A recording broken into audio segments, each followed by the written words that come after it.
Watch this.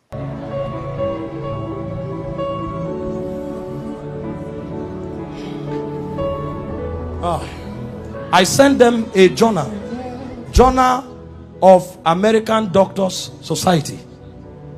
They did an investigation on the physical death of Jesus and the conclusions they came out with.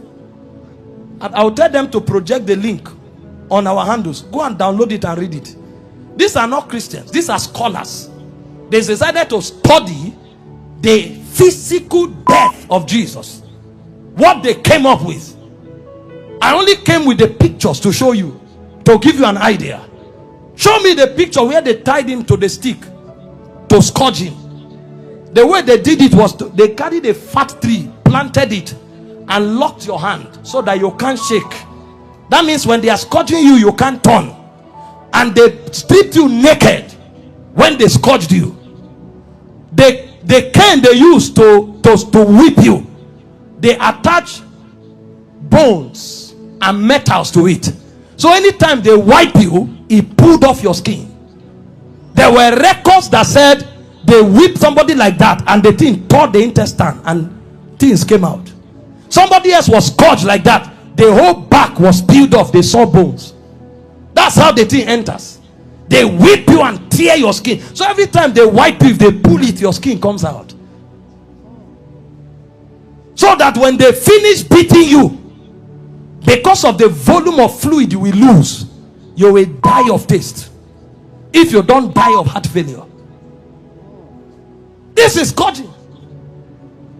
And the Romans don't flog 39. It's the Jews that flog 39. The Romans flog until they are tired. So the people beating you, they will beat you until they faint.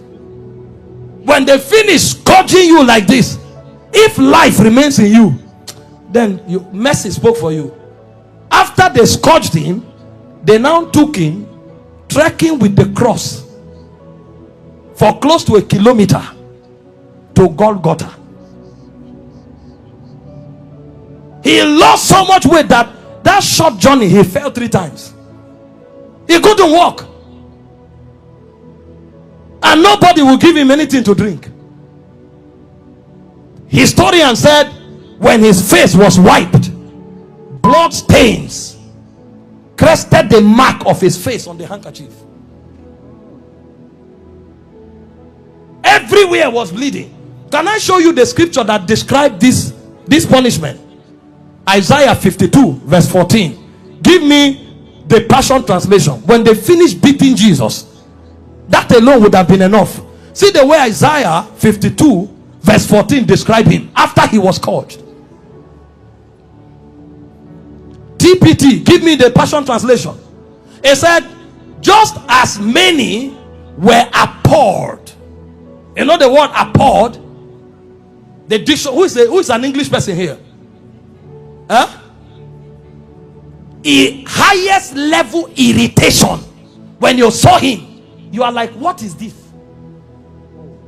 You couldn't describe it. It said many were abhorred at the sight of him, for so mad. You know the word mad? Disfigured. So disfigured was his appearance, like an object of horror. When he came out of the scourging, if you saw him, you thought he was an object of horror. And he said he no longer looked like a man. They literally disfigured him, and they didn't stop there. They now gave him the cross, carried it, and went to Golgotha. Then they began crucifixion. In crucifixion, they nail you at your wrist, because the idea was for you to hang there until you suffocate.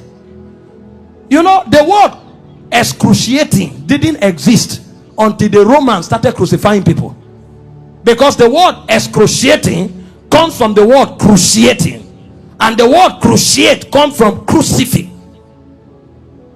So it's excruciating is actually a pain you feel when you are crucified, because there's no pain in that class. When a man is crucified, his whole weight hangs on his wrist, and the only support he has are the nails on his toes.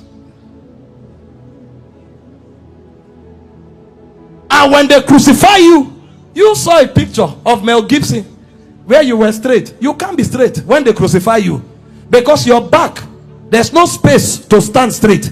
You have to turn sideways to hang, because this is how you hang. Your weight actually hangs on your wrist. If you are tired and you want to gain small balance, you now push it on your toe that is on the nail. That's why when they wanted to kill the criminals, they broke their legs. And the reason is because when you are hanging, your stomach is bent so that your diaphragm can't breathe. Air can't enter. So Jesus was there for 6 hours. You know what that means? For 6 hours, every time he breathed, he had to pull himself up. So he pulled himself on a nail up to breathe for 6 hours. He will pull up, breathe, go back, pull up for 6 hours. Remember, his back is already torn. So as he's pulling up, he's feeling pains on the wrist, his back is scrubbing on the cross, and his leg is feeling pain. To breathe and go back. Every breath was death. For you. For 6 hours. And they were mocking him at the same time.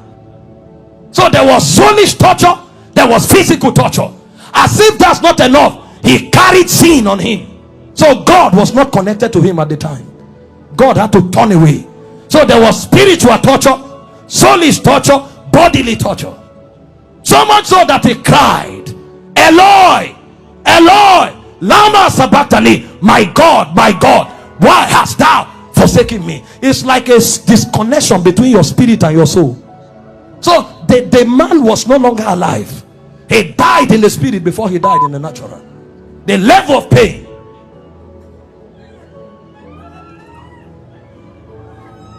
We don't know what was done for us. In 6 hours. Can you imagine? And guess what? His mother was there. Can you stand naked before your mother? This is the man that the mother saw do wonders.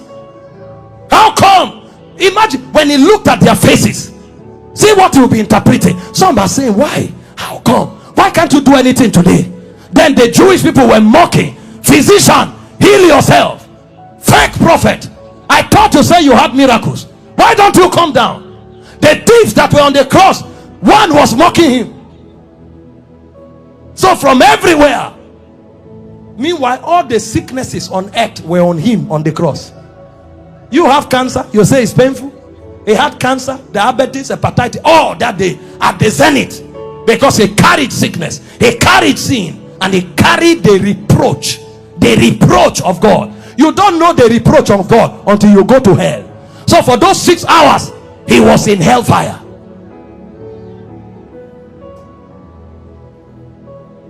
Until a point came when the price was paid.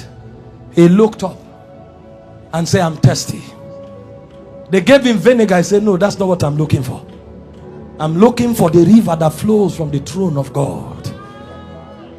I'm looking for that which satisfies indeed. When they didn't have it to offer, he said, it is finished. And he said, Father, unto you I commit my spirit. I commit. Because they couldn't kill him. They couldn't kill. No, you don't kill him. This commandment I've received from my Father.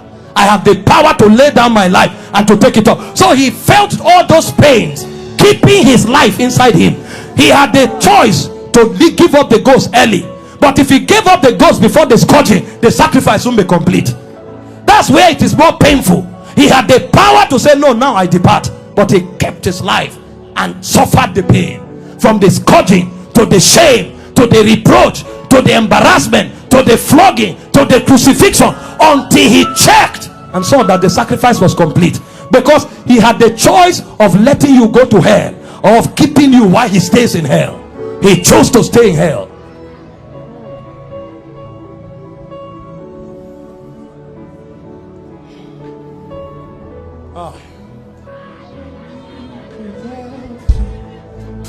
No throne without the cross. There's no sacrifice without your blood. All this you did for me. no me without you. No throne without the cross. There's no sacrifice without your blood. Oh, this you did for me. No me without